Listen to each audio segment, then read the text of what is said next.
Dice un antiguo proverbio africano: para educar a un niño hace falta toda la tribu. Ya comienza Los Niños de Hoy. Este es tu lugar. Esta es tu tribu. Los Niños de Hoy, con la conducción de María José Corso.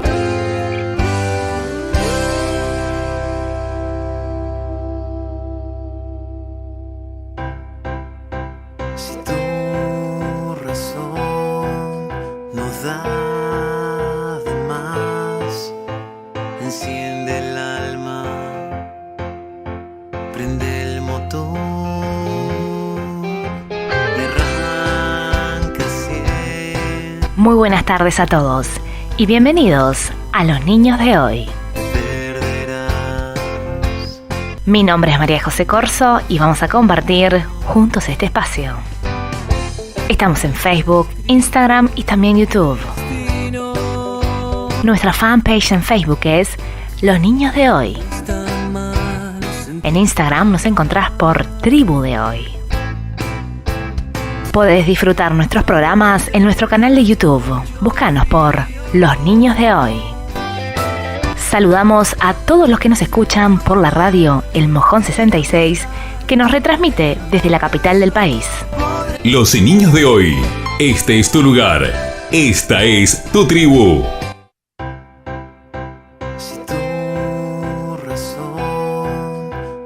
Hoy hacemos tribu en compañía de la licenciada Adriana Montado.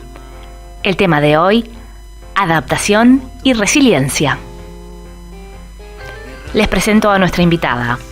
Adriana Montado es licenciada en Letras y técnica universitaria en corrección de estilo, con maestría en Ciencias Humanas. Certificada por la Asociación Norteamericana de Disciplina Positiva para Familias y la Primera Infancia. Está cursando el último semestre del Máster Internacional de Pedagogía Montessori para la etapa de 0 a 6 años. Se desempeña impartiendo formación de pedagogía Montessori en diferentes instituciones educativas, públicas y privadas del país. Además de todo esto, es escritora y hoy está con nosotros para presentar el libro que escribió ella, Cartas a Tobías. Buenas tardes, Adriana, y bienvenida nuevamente a Los Niños de Hoy. ¿Cómo estás? Hola, muy buenas tardes. Gracias por la invitación. Bueno, Adriana, en esta oportunidad venís a presentarnos a tu libro, Cartas a Tobías. ¿Qué podemos encontrar en ese libro? ¿Nos puedes contar un poquito la historia? Bueno, este es un libro que se publicó a fines del año pasado en España, en una editorial española llamada Mr. Momo, y digamos que la única uruguaya y que no es española de todo lo que es el ciclo de vida de un libro soy yo, porque después todos los demás son un equipo español de trabajo. Y este es un libro que surge un poco cuando nos enfrentamos a la etapa de que tenemos un niño que por primera vez tiene que ir a la escuela. Entonces, claro, cuando por primera vez un niño tiene que salir de su entorno familiar e ir a la escuela, sí que es un verdadero problema para todos, porque implica algo nuevo que todos tenemos que pasar a vivir, padres e hijos. Y sí que vienen muchas dificultades ahí, emocionales, psicológicas, sentimentales. Afloran un montón de pensamientos que muchas veces juegan en contra de lo que va a ser esa rutina diaria de ir a un centro donde otros van a cuidar de eso tan preciado que en un momento solo custodiábamos en casa.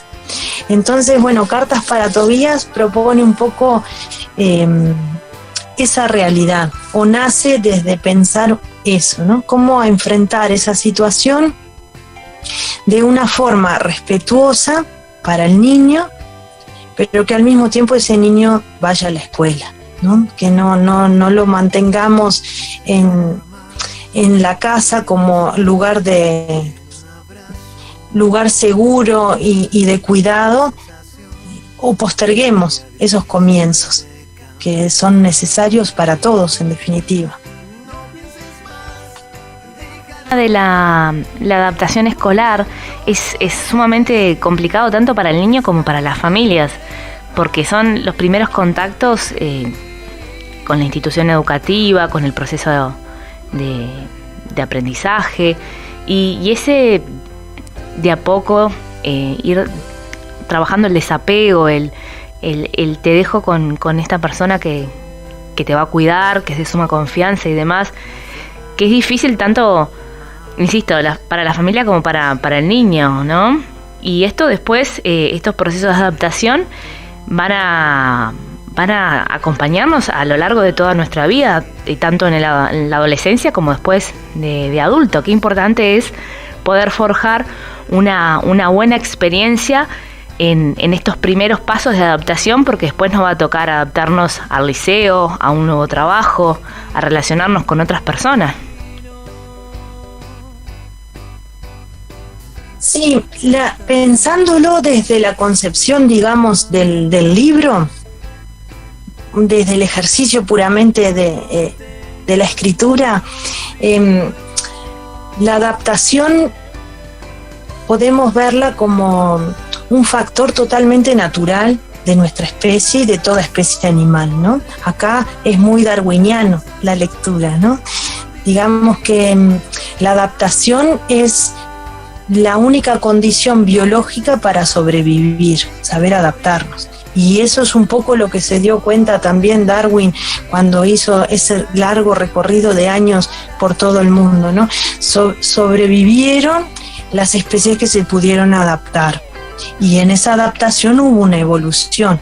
Y bueno, y quedaron por el camino otras que no tuvieron tanta capacidad adaptativa. Eso que es propio de las especies, de ser un organismo vivo en este universo, se complejiza un poco cuando lo pensamos en la esfera de los seres humanos, porque nuestra adaptación no es solamente biológica y natural, sino que está acompañada de un montón de elementos culturales, emocionales y psicológicos, que muchas veces van en contra a esa adaptación totalmente natural que deberíamos hacer. Entonces la adaptación es algo que por lo menos acá en este contexto del libro está pensada como algo sí que hay que recorrer durante toda la vida, y que en la medida que nos podamos adaptar al medio social y a las tareas que nos tocan hacer, en los diferentes roles que vamos cumpliendo también a lo largo de nuestra vida, porque vamos cumpliendo diferentes roles y ocupamos diferentes responsabilidades. Adaptarnos asegura el éxito, no porque seamos exitosos y salgamos en la tele y nadie nos dé un premio por eso, sino el éxito de ser funcionales y vivir de forma armónica emocionalmente con lo que tenemos que hacer. La primera gran adaptación que puede incluso llegar a ser traumática para un niño es la adaptación de ir a la escuela, porque es la primera vez que se va a ver en un contexto que desconoce completamente y que tiene que poner en práctica las estrategias que adquirió hasta ese momento con las edades que tiene, con la edad que tiene y con el desarrollo que tiene. Porque siempre debemos recordar que un niño cuando nace, toda su corteza prefrontal, que es la parte del cerebro que adjudicamos a los seres humanos, solamente los humanos lo tenemos así desarrollado, y es la parte del cerebro que nos da la capacidad de razonar.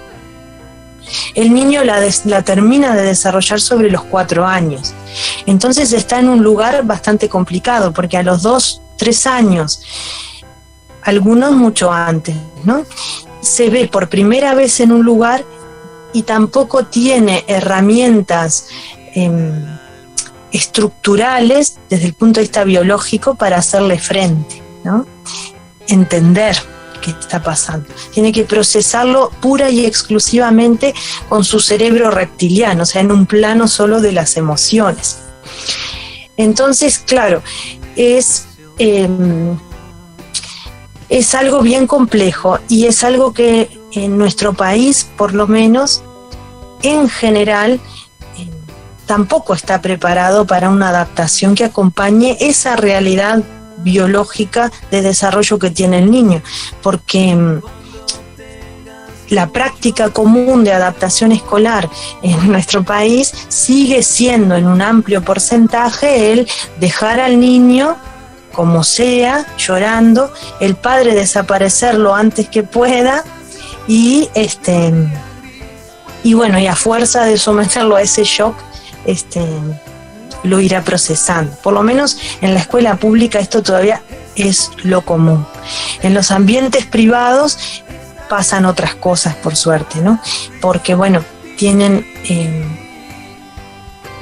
otras condiciones y otras características como para poder, en algunos, que los hay en el país, el padre entra. Adriana, te consulto, ¿qué es lo que plantea la disciplina positiva para el proceso de adaptación?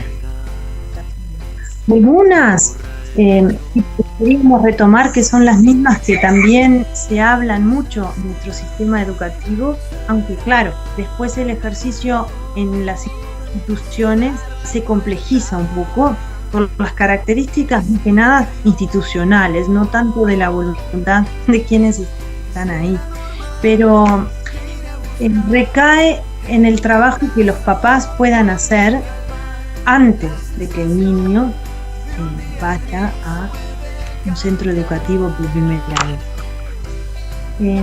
Transmitir la confianza de que la elección que estamos haciendo es una elección segura por parte de todos y que es también una elección que hacemos con confianza es fundamental.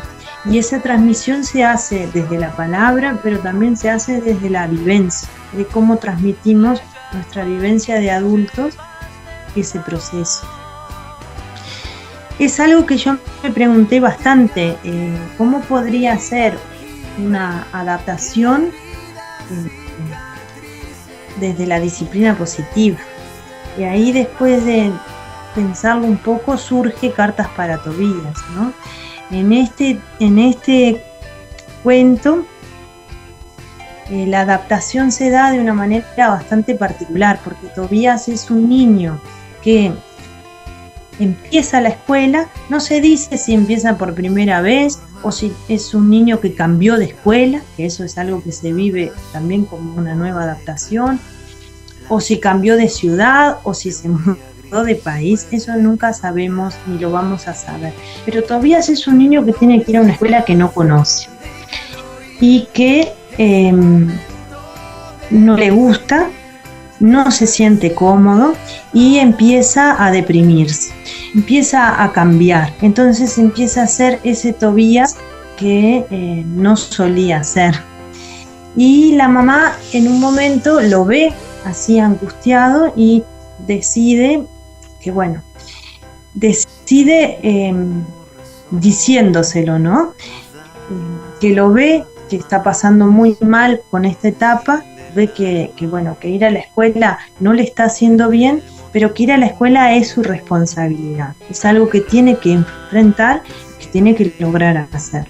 Entonces, la mamá elige que un día falte a la escuela y ella también decide quedarse, ¿no? O sea, ponen un punto de pausa en ese devenir rutinario de los dos y lo comparten juntos. El objetivo de esta mamá, que tampoco queda, esto lo puedo decir pensando en esa mamá, el objetivo de esta mamá al hacer eso es que el niño vuelva a conectar con lo que él era en su esencia, ¿no? Con ese Tobías que ella también ya dejó de ver. Entonces comparten un día juntos, pasan todo el día juntos y él vuelve a sentir esas emociones con las que no lograba contar, ¿no? Vuelve a sentir confianza, que comparte, que tiene un vínculo, pertenencia, ¿no? Y bueno, y entonces cuando llega la noche, que saben que al otro día cada uno enfrenta sus responsabilidades. La de Tobías es ir a la escuela. la mamá le deja un regalo, ¿no? Le deja una bolsita con cartas. Y entonces le dice, bueno, cuando vayas a la escuela mañana y empieces a sentir que este día no lo estás viviendo como hoy, saca una carta. Y esa carta te devolverá a estas emociones que hoy compartimos. Y bueno, y él bastante desconfiado, porque es un poco extraña la propuesta de la madre, es un poco extraño cómo la madre resuelve este conflicto que tienen, agarra su bolsita y se va a la escuela. Entonces, claro, sucesivamente en ese día siguiente se va enfrentando cuestiones que a un niño generalmente lo paralizan en la escuela, y que básicamente tienen que ver con el no sentir que pertenece. Por ejemplo, entrar a un grupo cuando no conocemos a nadie, tenerle confianza a una maestra que vemos por primera vez, porque no sabemos cómo va a reaccionar, vernos expuestos a hacer cosas que no nos gustan, por tareas que nos mandan a hacer, estar en un patio con otros niños jugando y el miedo a ir a jugar y que nos rechacen o que no nos lo permitan. Y para cada una de estas situaciones que él se va enfrentando, antes de dejarse paralizar por el miedo, saca una carta. Y lo interesante de esas cartas es que intentan recuperar el poder que tiene la palabra como espacio de empatía, ¿no? La palabra como un espacio que nos conecta. Y no son cartas de sermones, ni son cartas de frases hechas o de empoderamiento que podríamos leer en la web o en cualquier blog, que a veces suenan muy lindos, pero claro, llevarlos a nuestras realidades se vuelve un poco complicado. Son cartas que van directo al mundo emocional de este niño. O sea que la mamá, el recurso que encuentra es trabajar con ese mundo emocional, que el niño sepa que la fuerza esa que él necesita tener está ahí adentro, la confianza para ser aceptado o rechazado está en él, la seguridad para decir, bueno, voy a pedirle a estos niños para jugar y si me dicen que sí, está bien, y si me dicen que no, también está bien, ¿no? Esa confianza para aceptar que me pueden querer o no está en él. Y la seguridad de decir, esto me gusta, esto no me gusta, esta actividad no me interesa, ¿qué otras hay? También está en él. O sea que la mamá trabaja con su mundo emocional, no pone en el afuera, ni en la escuela, ni en la maestra, ni en nada, expectativas, sino que lo pone en el niño, ¿no? En el poder de la palabra. Un poder que también se lo traslada al niño, porque el niño, en la medida que puede apropiarse de la palabra, puede pedir otras cosas. No me traten así, necesito esto, prefiero estas otras tareas. Y bueno, y en un momento en el libro aparece el rol de la maestra, que también está así receptiva a recibir un niño que le dice, bueno, a mí estas tareas no me gustan, a mí me gusta más hacer estas otras cosas, y la maestra elabora en el momento otra actividad vinculada con eso y la hacen juntos. O sea que lo interesante es eso, es como a veces una palabra como, bueno, confianza, quédate tranquilo, todo va a salir bien, sé que lo estás intentando, pueden tener una fuerza mucho mayor a cualquier cosa que nos puedan dar. Y son palabras que después resuenan en nuestro universo emocional para siempre, en realidad. O sea que esta mamá a lo que apunta es al diálogo interior que ese niño tiene que empezar a construir en pos de acompañarse él mismo en sus procesos, que hoy es la escuela y mañana será el liceo y pasado será un montón de otras cosas, pero trabajar un poco el objetivo del libro, entre otros que después cada lector puede tener, ¿no?, es cómo trabajamos desde nuestros roles de adultos con respecto a los niños, que ellos construyan su diálogo interior, ¿no? ¿Cuál sería el diálogo interior de un niño? El decir, bueno, si me porto bien me van a comprar esto, si me porto bien dejo contenta a mamá, porque a mamá no le gusta verme llorar cuando entramos a la escuela. O el diálogo interior es, bueno, yo sé que a esto le tengo miedo y me enfrento de esta manera. O yo sé que esto a mí no me gusta y tengo el derecho de decirlo. Entonces va un poco por ahí, Cartas para Tobías. Qué fantástica la temática, porque justamente el tema de afrontar los miedos y poder fomentar el diálogo interior es algo que es tan necesario para esta sociedad.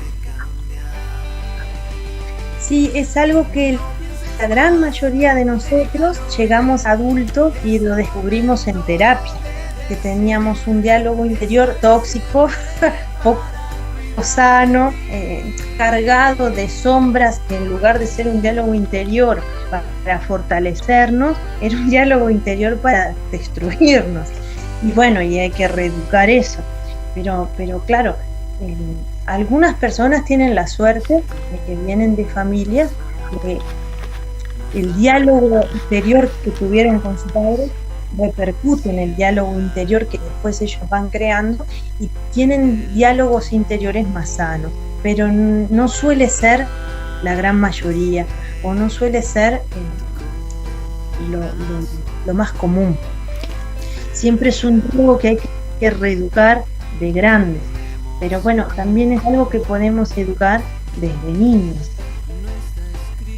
En base a esta charla que estamos teniendo ahora, se me ocurre la posibilidad de que todos los padres que nos están escuchando puedan reflexionar y poder pensar en una deconstrucción de ese diálogo interior que tenemos diariamente o que tuvimos cuando fuimos chicos, y en el momento de forjar ese diálogo con nuestros hijos y fomentar el diálogo interior de nuestros hijos, también alimentar a ese niño interior que a veces tenemos dolido y hacer una reconstrucción como que en simultáneo con nuestro hijo, de nuestro niño interior, no sé. Sí, porque en realidad empieza a ser como un juego en espejo, ¿no?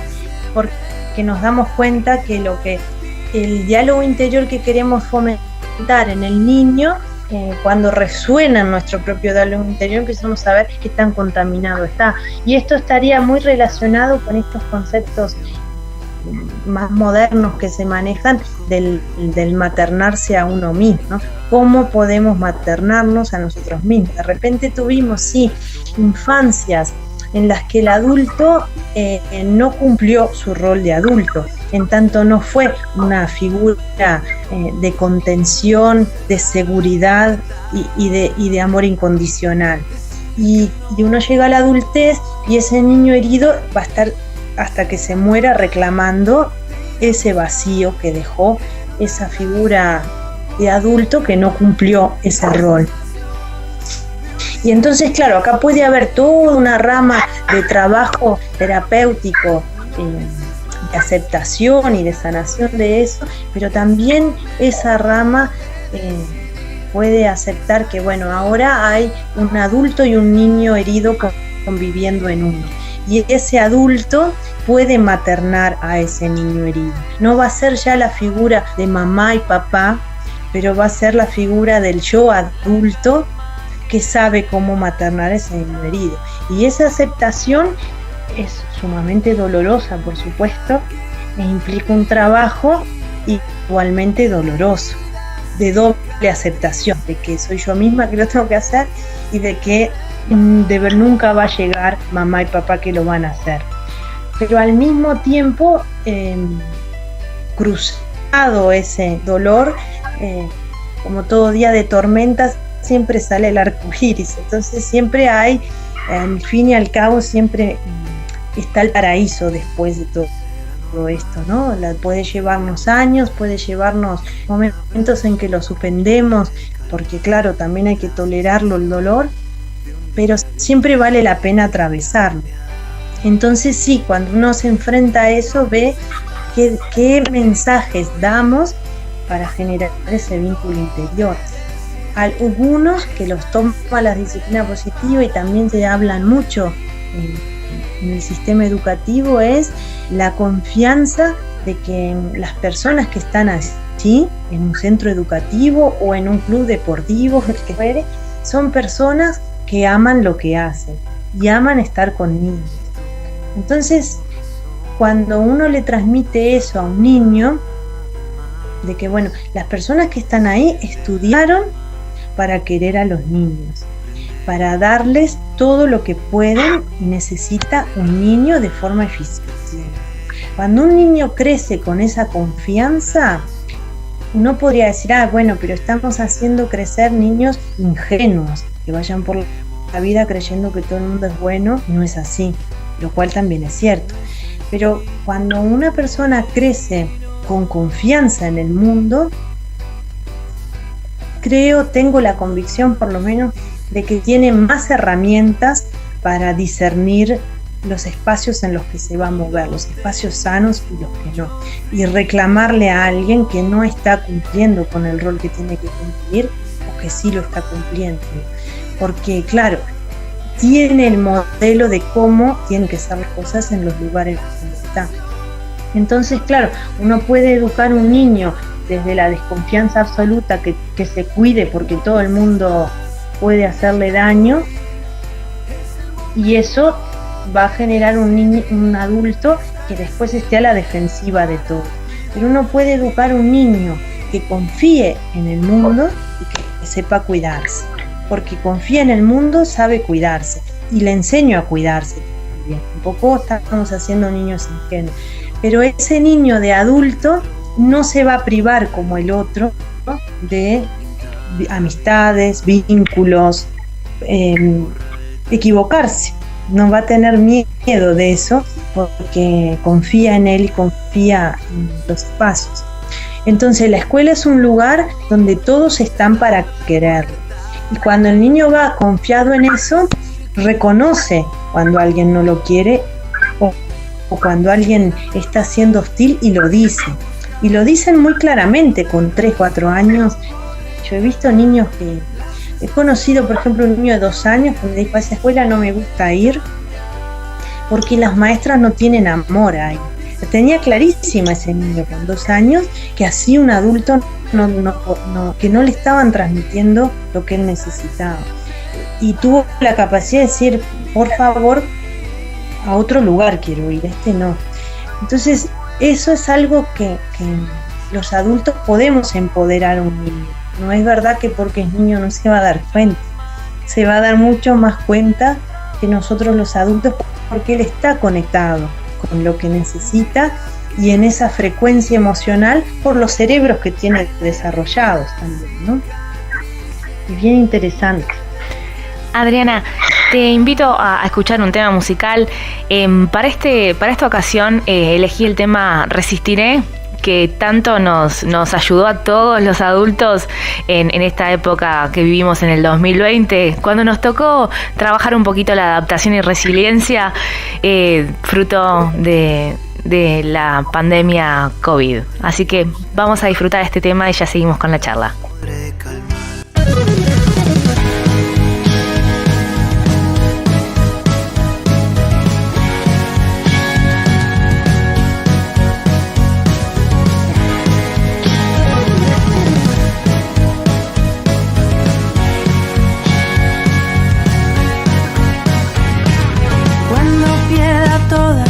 Partidas, cuando duerma con la soledad,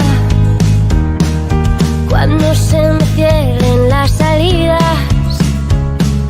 y la noche no me deje en paz, cuando sienta miedo del silencio, cuando cueste mantenerme en pie,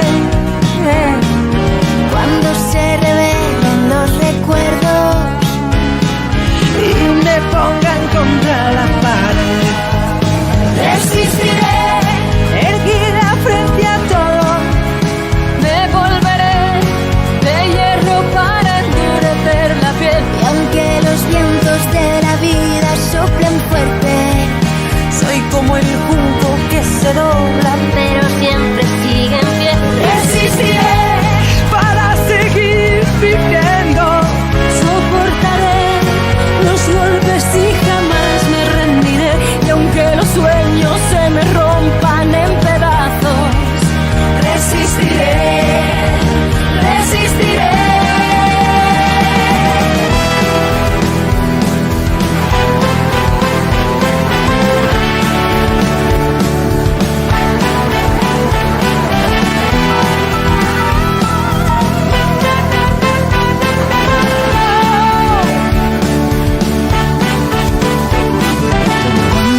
yo.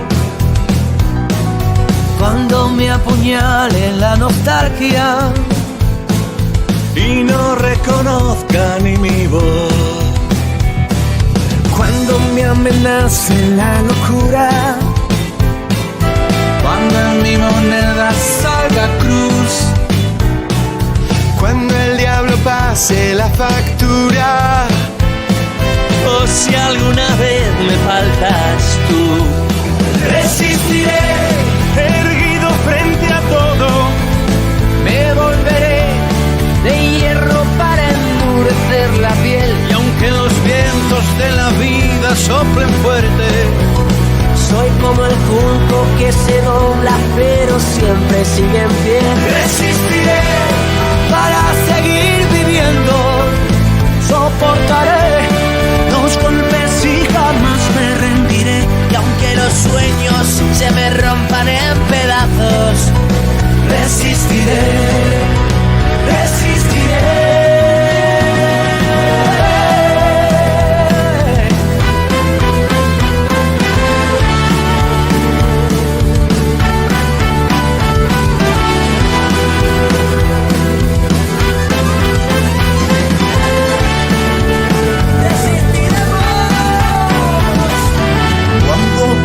Toda la partida,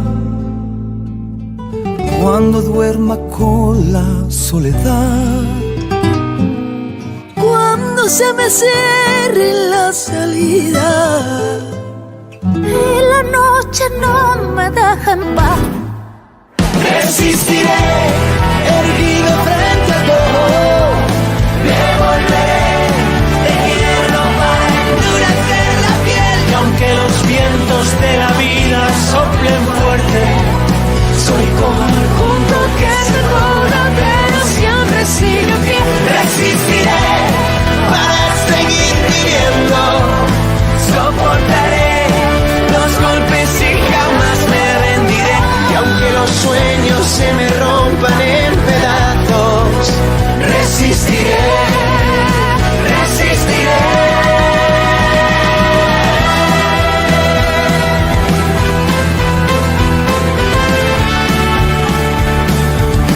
Estamos en Los Niños de Hoy estamos con la licenciada Adriana Montado y el tema de hoy es adaptación y resiliencia. Bueno, Adriana, venimos hablando del libro Cartas a Tobías, de la adaptación un poquito en los niños y también en los adultos, pero ¿qué es bien la adaptación y la resiliencia? ¿Podrás compartirnos una definición para que no quede duda a nadie de lo que estamos hablando? Mira, seguramente haya muchas definiciones según el área de estudio que aborda un poco el tema. A mí en educación una definición en la que me gusta pensar mucho es que bueno, somos adaptativos y resilientes en la medida que con lo que tenemos logramos crear algo. Logramos crear herramientas o una lectura de lo que nos toca vivir que nos mejora como seres humanos, nos lleva por el camino de ser mejores personas y superarnos. Entonces creo que pensar en esa clave, la adaptación y la resiliencia, nos traslada a una sensación de paz, porque es algo que todos podemos hacer. Yo la pongo mucho en diálogo con el concepto de creatividad que se maneja dentro de Montessori, ¿no? Del método Montessori, ¿no? No es creativo quien puede crear algo al estilo de un Guernica o de las Meninas de Velázquez, ¿no? Es creativo quien puede, con lo que tiene, hacer algo diferente, hacer algo que le sirva a él para ser una persona diferente. Y eso trasladado del universo exterior también se puede trasladar del universo interior al universo interior, ¿no? ¿Qué puedo hacer yo con esto que me tocó? ¿Qué puede hacer Tobías con esto de que la mamá le dice que a la escuela va sí o sí, y de que la escuela está ahí y tiene que ir? ¿Qué puede hacer él con lo que tiene? Bueno, tiene miedo. ¿Qué puede hacer con ese miedo? Buscar las causas de ese miedo.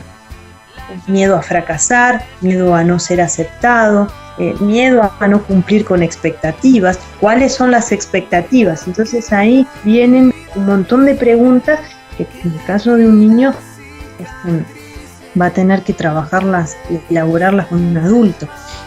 Pero eso es ser adaptativo y resiliente, ¿no? Tengo miedo y lo acepto, lo asumo, busco sus raíces y propongo una solución a este miedo que tengo y con estos miedos que tengo. Y eso me parece que asegura un territorio de superación más exitoso que el de yo puedo con todo y me enfrento casi que imponiéndome el poder con todo. No sé si se entiende un poco por dónde. Se entiende. Y decime, en el proceso de adaptación, ¿cuáles son los cambios que experimenta el niño? ¿Cómo son las etapas? Bueno, el cambio de adaptación es, él tiene que cambiar sus figuras de apego, ¿no? Va a tener nuevas figuras de apego si las tiene, las desarrolla. Pero la adaptación tiene que adaptarse a un espacio que es nuevo, tiene que adaptarse a distancias que son nuevas, a objetos nuevos que para él no dicen nada. Entonces, claro, él no tiene una relación vivencial con ninguno de esos elementos, no tiene dónde, por lo tanto, anclar su seguridad. Por eso muchas veces se pide que lleven algún objeto de apego a la escuela, es donde ahí enraizan un poco su seguridad. Esta mamá le propone que no lleve objetos de apego, que lleve su propio universo emocional como lugar donde anclar su seguridad. Pero bueno, la persona que está al frente de una clase es una persona nueva para un niño. Y todos los años el niño se enfrenta a eso. Y muchas veces los niños también cambian, los compañeros de clase. Y aunque no cambien, tal vez el año pasado tuvo un grupo de amigos y este año se va a vincular con otros porque, bueno, las dinámicas cambiaron. Todo eso es nuevo y es bastante traumático para un niño. Porque bueno, tiene que volver a construir sus anclajes de seguridad. No empieza un año y al otro año está en la misma clase y la misma maestra. Todos los años va cambiando esto. Y a lo largo del año también va cambiando, porque tenemos vacaciones largas donde otra vez el proceso se vuelve a vivir. Y a veces pasan cosas en el aula que hacen que cambien las dinámicas. Un amigo que hasta ayer era mi amigo y hoy de repente me dice, no, ya no soy más tu amigo, soy amigo del otro. Eso genera también una nueva adaptación, que es vivida como un mundo nuevo para un niño, ¿no? Un adulto tal vez tenga otras estrategias para superarlo, pero para un niño esas cosas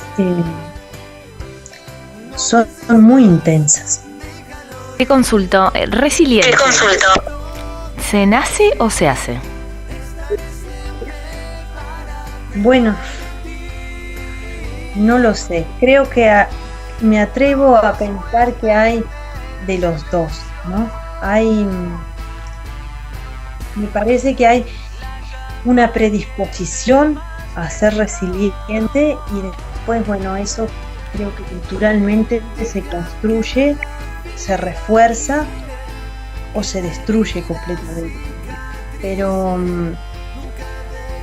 Pero tiendo a pensar que el contexto influye muchísimo en la capacidad de resiliencia, aunque también hay casos a lo largo de la historia de niños que vivieron situaciones extremadamente traumáticas y lograron igualmente ser muy resilientes de todo tipo de realidades.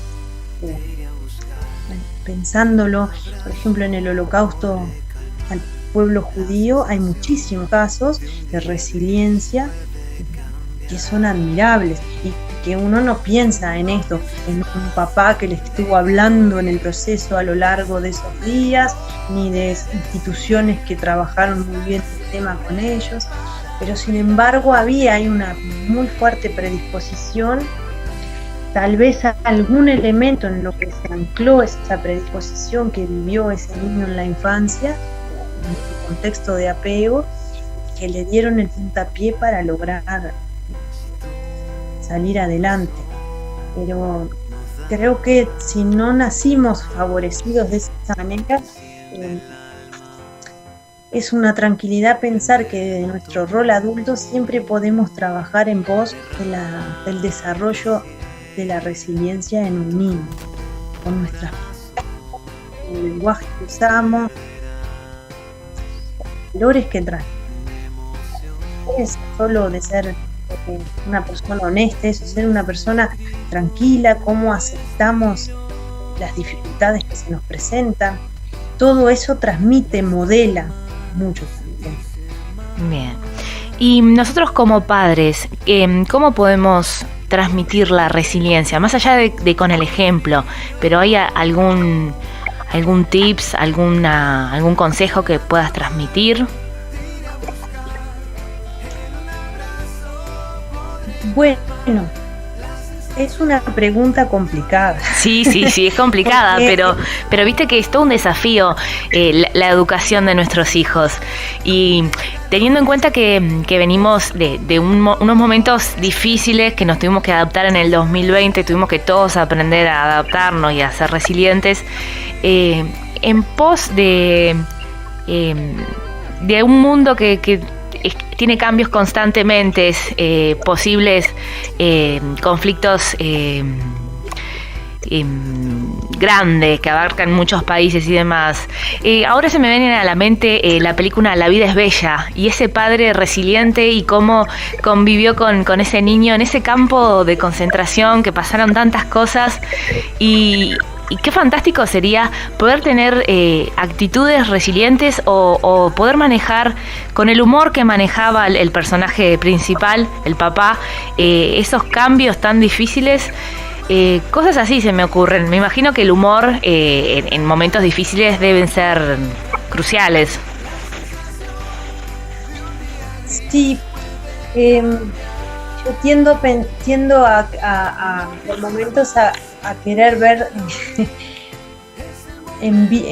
querer ver en el mundo real más mamás como la del mundo ficticio de Cartas para Tobías, una mamá o un papá o cualquiera de los modelos familiares que existen, ¿no? Que tampoco es mamá y papá, pero ver padres, madres, cuidadores de niños que están tranquilos y en paz con lo que pasa, ¿no? A veces los adultos nos olvidamos que mostrarnos en armonía con lo que está pasando, aunque esa armonía se traduzca a la aceptación de que estamos muy preocupados o estamos muy angustiados o estamos muy enojados, es más sincero y modela mucho más que intentar ocultar todo eso. Entonces esto sale mucho cuando hablamos en grupos de padres y de educadores en las presentaciones de Cartas para Tobías, porque siempre sale este tema, ¿no? Como una tendencia a querer ver buenos padres y malos padres, ¿no? ¿Cómo lo haría un buen padre? ¿Cómo no queremos que se haga para no ser malos padres? Cualquier situación, ¿no? O cualquier situación en la que no nos sentimos que somos padres efectivos, entendemos que va en detrimento del desarrollo de la resiliencia y de la personalidad de este niño. Entonces lo que siempre recuperamos es que un papá sano, ¿no? Es un papá que se equivoca, ¿no? Es un papá que comete errores, que capaz que un día le sale dar un cachetazo, que capaz que un día dice cosas que no querría haber dicho nunca. Pero un papá sano es consciente de eso, que ese día desbordado hizo algo que no correspondía y tiene la capacidad de aceptar eso y decirlo. Tenga el niño 2 años, 3, 4, 10, 15, capaz de sentarse y siendo sincero con él mismo primero, decir, mira, hoy reaccioné así y no debía haberlo hecho. Hasta ahora no tengo otra manera de gestionar mi enojo, no sé gestionar y lo gestiono de una forma horrible y lo horrible hoy se tradujo, no sé, en decirte estas cosas que vos no te las mereces, no tienen que ver contigo, pero tienen que ver con mi incapacidad de gestionar el enojo. Te pido disculpas. ¿Cómo podemos reparar esto? Para un niño, ese sinceramiento de un padre es mucho más necesario que cualquier otra cosa que el padre pueda hacer. El pedir disculpas de forma sincera. Y a veces el niño mismo uno puede convenir con el niño en situaciones. Mira, estas actitudes que vos tenés a mí me conectan con mi parte más negativa. Cuando vea que eso está pasando te voy a alertar, mirá, estoy perdiendo el control, o mirá, estoy no pudiendo controlar el enojo. Y ahí vos, bueno, con tu enojo y tu frustración harás otras cosas, golpearás una cama, un colchón, un muñeco, morderás este peluche y no a mí, pero ir conveniendo cómo cada uno gestiona sus momentos de saturación que todavía no lo sabe manejar como le gustaría. Y eso, claro, se hace en los momentos donde hay tranquilidad y donde hay predisposición a hablarlo. Pero eso desarrolla también resiliencia, porque el papá, el adulto, está modelando la aceptación de lo que está pasando, ya sea de su enojo y también de lo que vivieron, que no le gustaría haberlo vivido, pero se vivió. Y así como se viven esas cosas, se viven otras, como vos misma decías, en la vida que no nos gustaría estar viviendo, pero las tenemos que vivir. Y entonces conectar siempre con ponerle nombre a lo que estamos sintiendo y ver eso que estamos sintiendo con qué necesidad no satisfecha resuena. Este es un modelo mucho de la comunicación no violenta desarrollada por Marshall Rosenberg, ¿no? Esto, ¿no? Desde lo visceral, tratar de ponerle nombre a la situación, ¿no?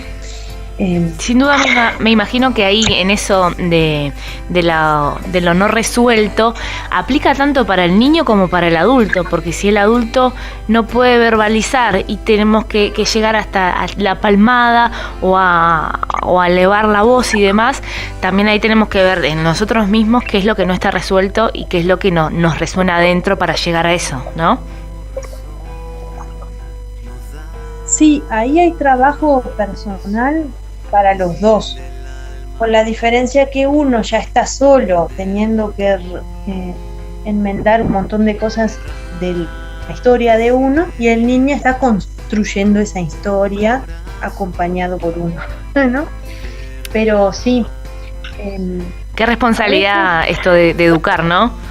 Porque a veces estando con nuestra historia personal para reconstruir, tenemos la responsabilidad de un nuevo ser que tenemos que educar, así como estemos, a veces más enteros, otras veces más destruidos, ¿no? Porque cada familia tiene su historia, ¿no?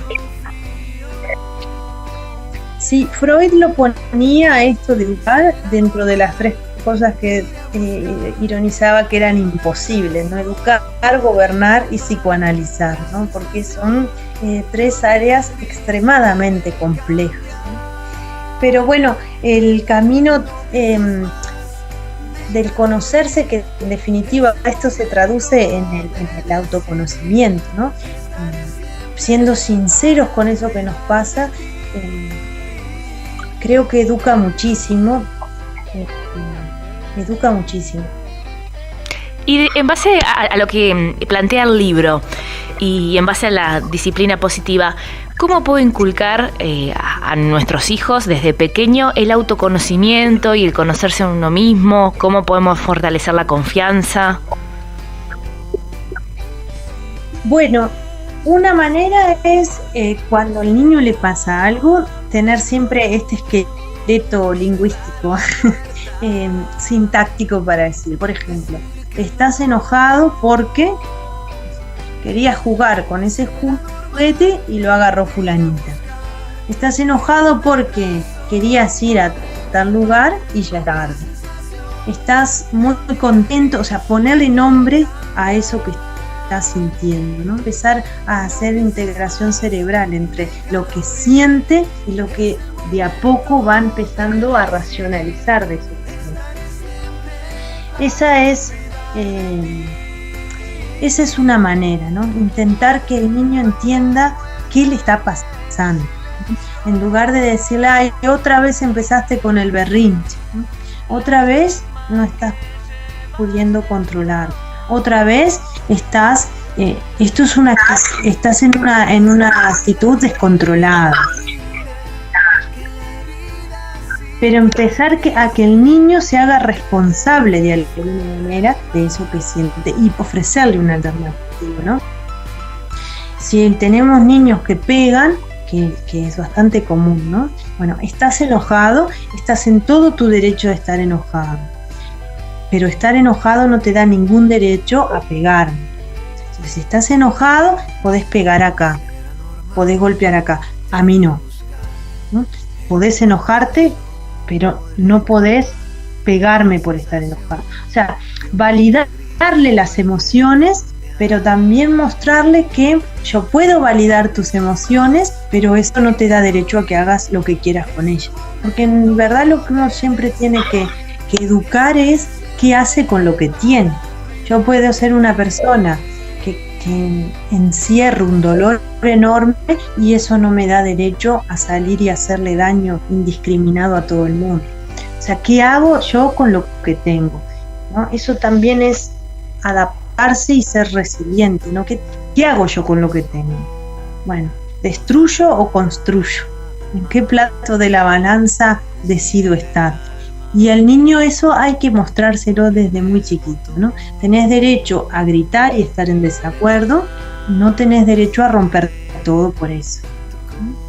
Entonces, él entiende que no hay nada malo con sus sentimientos. Lo que está mal es la acción. Lo que está mal es romper esto, morder, golpear, insultar, pero no sentirse así. Que generalmente cuando se educa, lo que nos sale muy común por modelo introyectado que tenemos es: no llores, no grites, no tenés que enojarte por esto, ¿no?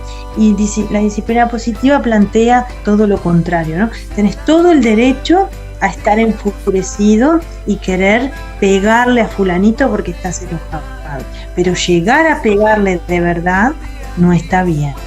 Por más que sientas que solo de esa manera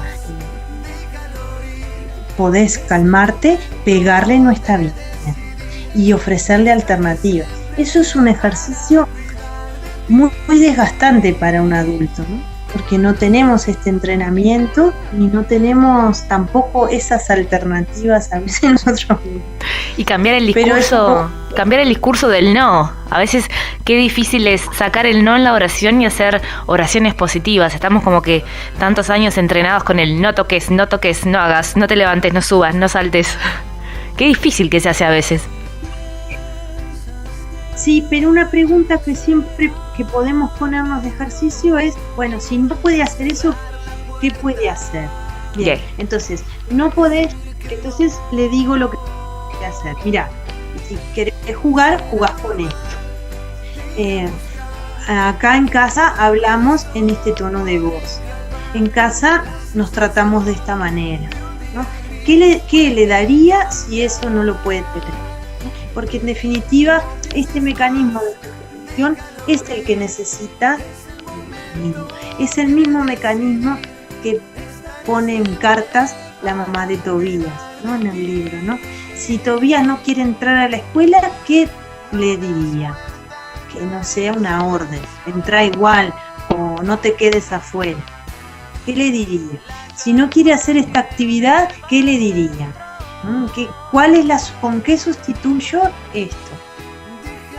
Y ahí hay un universo también para los que no leen todavía, porque claro, Tobías lee, pero bueno, para los que no leen han salido cosas muy interesantes a partir del libro, porque han salido, por ejemplo, una mamá que contaba que el niño era muy chiquito y no leía, pero pasa este fenómeno que todos después quieren su bolsita, entonces le pidió una bolsita y como no leía se pintó los labios y dándole besos a papeles le dejó los besos en la bolsita que se llevó a la escuela.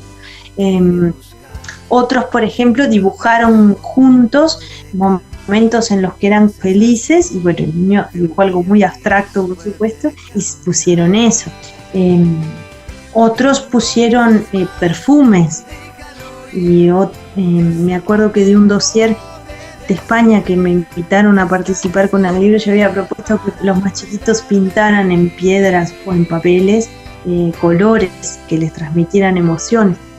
O sea que la sustitución es un mecanismo muy creativo también, que va con la palabra, pero también quien tiene el don del humor le puede poner elementos de humor y movimiento y un montón de, bueno, lo que cada uno tenga para dar, ¿no? Dime una cosa, y al momento de tener una infancia que nos prepare para la vida de adulto, una infancia que refuerce ese sentimiento de resiliencia, adaptación, ¿qué lugar juega el tener amigos, hacer amigos y una red familiar fuerte de contención? Bueno, los últimos estudios muestran que algo que tienen en común las poblaciones que se las considera las más felices, poblaciones a veces demográficas, a veces por franjas de edades, pero bueno, en los estudios que se ha hecho a ver quiénes son las personas más felices y por qué, el tener un grupo de contención grande, o por lo menos sano, sólido en el sentido emocional, era la clave que todos compartían para ser felices. Y sin duda alguien que es feliz es una persona resiliente y adaptativa, porque la no felicidad viene justamente de la incapacidad de no adaptarnos a lo que sea, desde que llega una parada y el ómnibus ya pasó y tengo que esperar al otro, hasta cosas mucho más complejas y difíciles. Pero sí, sin duda, hacer amigos y bueno, y las familias que tienen la capacidad de ser familias sanas, tener esa familia. Ahora, no podemos hacer amigos ni vínculos si no fuimos educados en confiar en otros, en confiar. Y eso, bueno, si no fuimos educados así, lo tenemos que trabajar, pero confiar en el ser humano, sabiéndonos cuidar, pero confiar igual, aunque sabemos que nos tenemos que cuidar y que no siempre todo es color de rosa, creo que es la clave también para hacer un grupo de amigos, que, bueno, que después sea el sostén, porque no podemos olvidar que somos seres gregarios, somos seres que vivimos en manada. No somos una especie animal que vive en aislado, vivimos en comunidad, vivimos en tribu y esa es nuestra esencia animal, que a veces este sistema cultural y económico en el que ahora estamos, que es un punto ínfimo en la evolución de la humanidad, nos ha hecho creer que el individualismo es la clave, pero totalmente contra natura eso, no es nuestra esencia animal en absoluto. Tal cual. Dime una cosa, fomentar en los niños pequeños alcanzar metas, ¿ayuda a aumentar la resiliencia o no? Bueno, eso tal vez dependa de qué metas le fomento, ¿no? La meta de, por ejemplo, de que mamá esté siempre contenta, no. La meta de que la maestra se quede contenta porque terminó las tareas y las actividades, hizo todo lo que ella quería, tampoco. La meta del carné, a ver qué dice el carné, tampoco. De la bandera a fin de año en sexto, menos. Esas metas, más que metas, son funcionalidades, ¿no? Para funcionar necesitamos ciertas cosas. Y sería como otro capítulo de trabajo. Pero la meta de lograr respirar cuando estoy enojado, eso es una meta que valdría la pena cultivar, ¿no? La meta de, por ejemplo,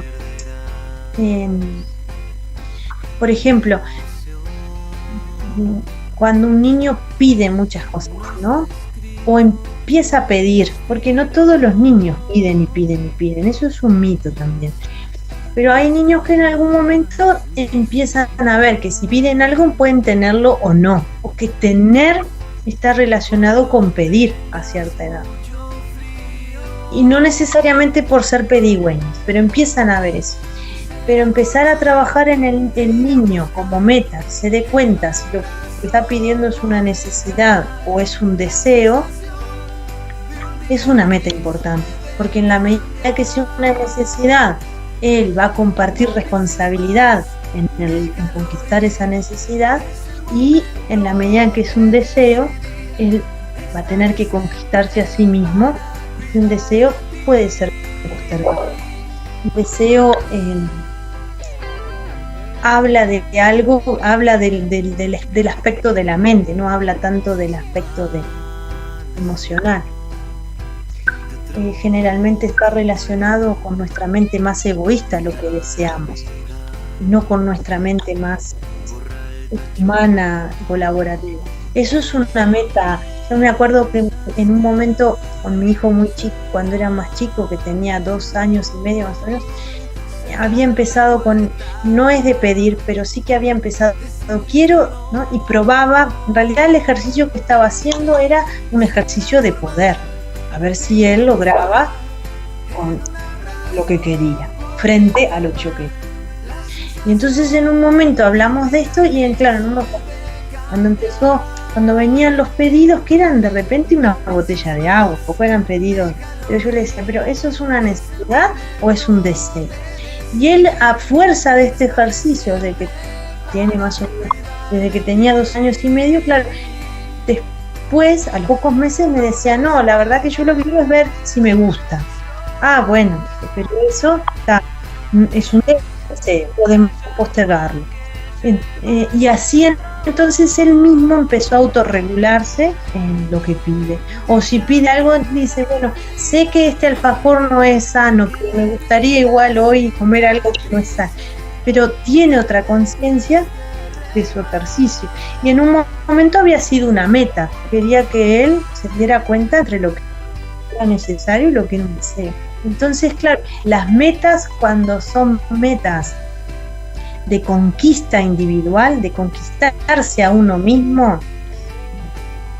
creo que valen la pena y hay que fomentarlas.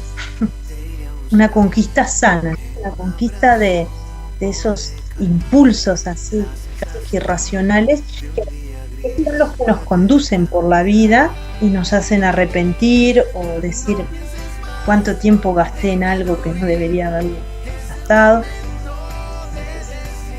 Buda dice en un sutra, dime. Buda tiene en un sutra que habla sobre esto, ¿no? Dice que más importante, algo así, lo voy a parafrasear, ¿no? Porque de memoria no lo recuerdo, pero dice, más importante que la conquista de 1000 batallas es la conquista de uno mismo. porque esa conquista es para siempre y nadie la puede quitar. Las batallas, sí, viene otro que gana más y ya se me sacó. Pensemos en los cinturones de boxeo, ¿no? Que van pasando de ganador a ganador. Pero la victoria de uno mismo no, porque uno es la victoria y el trofeo, objeto y contenido están en el mismo lugar, ¿no? Es difícil que alguien nos saque eso. Claro, y el autoconocimiento, que es tan importante, más en estos tiempos que vivimos, ¿no? Donde a veces es todo seguir tendencias, seguir el personaje de moda. Y qué importante inculcar esto del autoconocimiento desde pequeños, y el valor de uno mismo, y la confianza en uno mismo, y el yo sí puedo.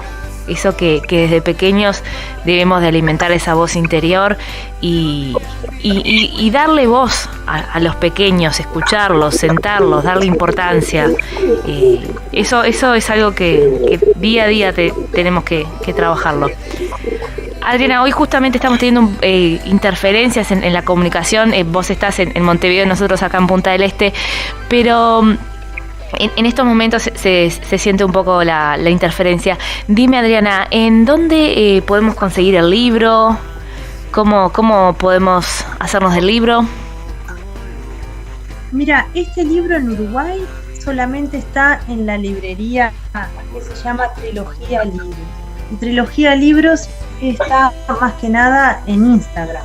Es una librería online que la encuentran en Instagram. Está allí, para quien le interese. ¿Podés repetirnos el Instagram? Así, si alguien tiene que anotar, anota. Trilogía Libros. Trilogía Libros, perfecto. Y podrás compartirnos nuevamente, porque tú ya viniste en 2 programas anteriores, pero nuevamente, porque la audiencia se renueva, tus redes sociales, cómo contactarnos contigo. Bueno, nosotros trabajamos con 2 redes sociales, que son las que tienen que ver con los materiales Montessori y las que tienen que ver con la formación en pedagogía Montessori, en disciplina positiva, que son el Instituto María Montessori Uruguay y Ubuntu Material Montessori. Pero en cualquiera de los 2 lugares que se comuniquen, todo después termina en mi celular, que es 099-471-722. Si no encuentran a Trilogía Libros, también me escriben, que les paso la librería, el contacto de la librería.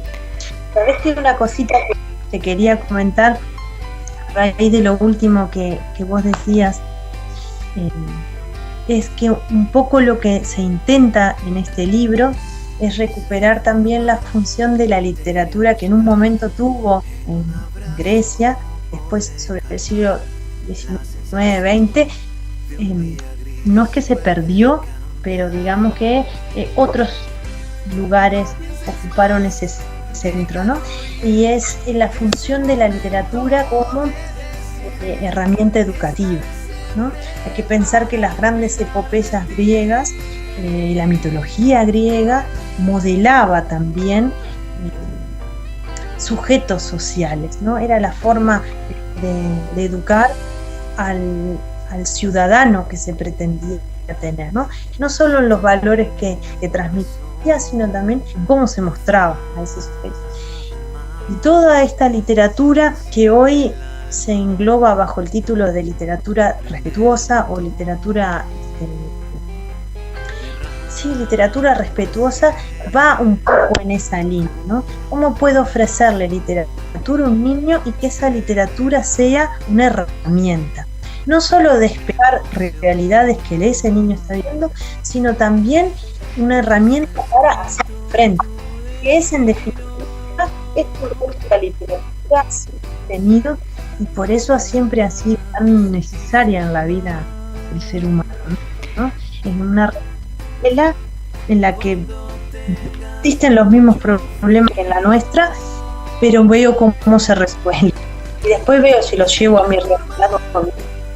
Y qué interesante esto que vos decís de la literatura respetuosa, porque nosotros fuimos criados en la generación del romanticismo Disney, y ahora estamos sufriendo las consecuencias de los príncipes azules y los Peter Pan y los ¿qué más? ¿Qué otros más se me pueden ocurrir? Los Piratas del Caribe, no, eso es más reciente. Pero qué importante esto de controlar los contenidos que llegan a manos de los niños. Así como es importante ver qué cuentos llegan y que el cuento tenga una finalidad, un aprendizaje, como en el caso de Cartas a Tobías, que habla de la resiliencia y nos da herramientas poderosas para la vida y así poder afrontar la adaptación y trabajar desde pequeños el tema de la resiliencia. Hay que ver también como padres qué es lo que ven los niños en la televisión, porque a veces hay dibujitos que son un tanto violentos o que tal vez no van de acuerdo a lo que es lo que uno desde la familia quiere inculcar, y con los ritmos de vida actuales de la rapidez, la vorágine de la sociedad, del trabajo, la casa, los niños, y uno a veces prende la tele y da el control remoto, delega la responsabilidad de controlar los contenidos, y nos topamos después con consecuencias que no son tan gratas de acciones que toman los niños imitando los dibujitos, o palabras que uno a veces no puede creer que se puedan ver en un dibujito, que hoy en día esas palabras e inclusive actos que uno no fomentaría a veces están en los dibujitos. Así que en esta oportunidad un llamado a atención en todos los hogares de controlar los contenidos que consumen los niños, ya sea dibujitos por la tele, el control del celular que se navegan en esta red tan conocida como YouTube, que a veces entra por contenidos de niños y luego el YouTube te deriva a otras cosas, otras publicidades. Estar más atento a lo que consume el niño. Y si está en la posibilidad de nosotros adquirir un libro que trabaje temas como este, porque a veces es una realidad, las economías de cada hogar no lo permite, pero tratar, o por lo menos armar una biblioteca de literatura positiva, por así decirlo, con nuestro grupo de amigos, con los padres del colegio, o poder fomentar en las diferentes escuelas que estas literaturas estén y que se vuelva a la biblioteca compartida, que dejo anotado mi nombre, me llevo este libro, luego lo devuelvo y no te olvides de entregar el libro y demás.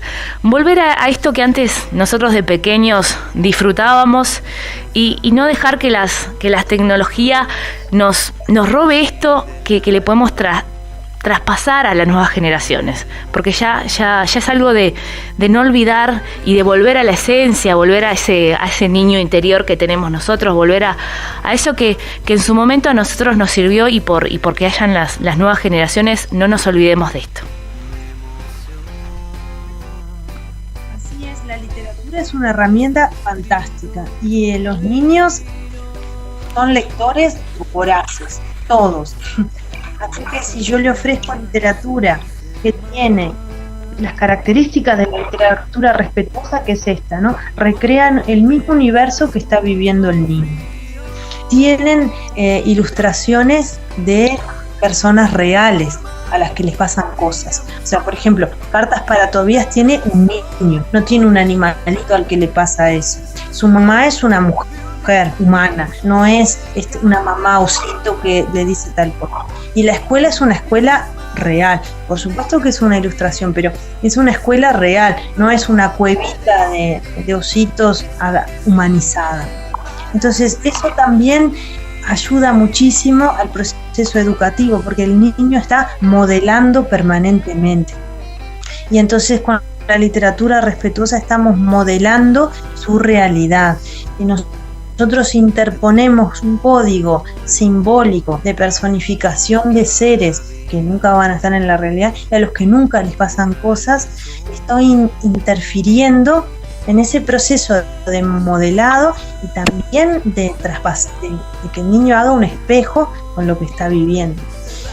Y amén de que hay muchísima literatura infantil y cuando uno la lee, incluso autores premiados y todo, o que venden mucho, pero claro, cuando uno lo lee,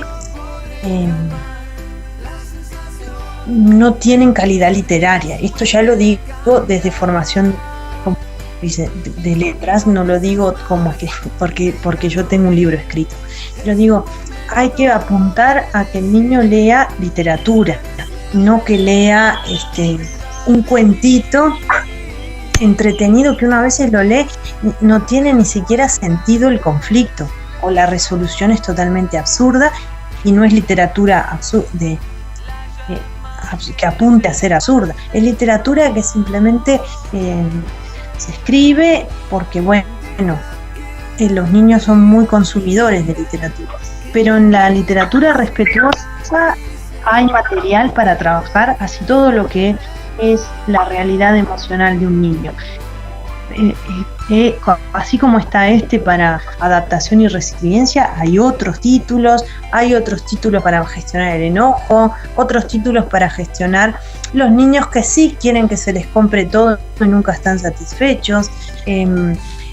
También hay literatura para gestionar, por ejemplo, los niños que tienen esa actitud permisiva de los demás, que uno los ve en la clase y los reconoce, que le dicen hace esto, va, quédate acá y hace, que son siempre como, parece mal dicho, lazarillos de otros, que uno dice, tiene que empoderarse un poco porque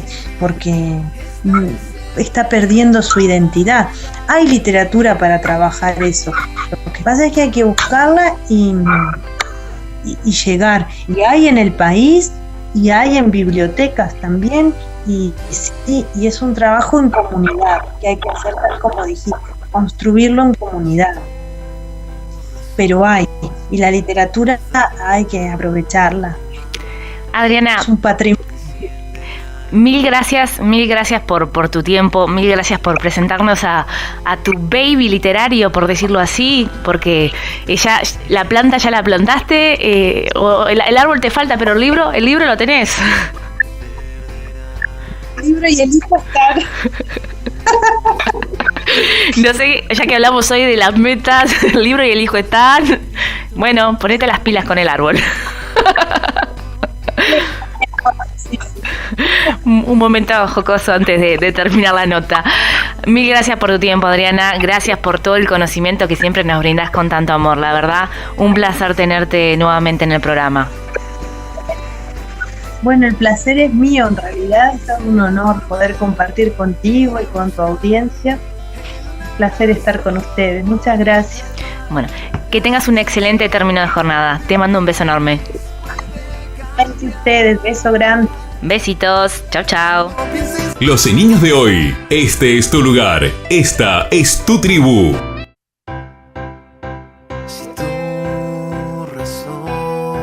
Hoy compartimos nuestro programa junto a la licenciada Adriana Montado. En esta oportunidad hablamos de adaptación y resiliencia. Los espero el próximo programa para compartir juntos este espacio. Este es tu lugar, somos tu tribu. Besos para todos, los quiero, chao. Esto fue Los niños de hoy, este es tu lugar, esta es tu tribu.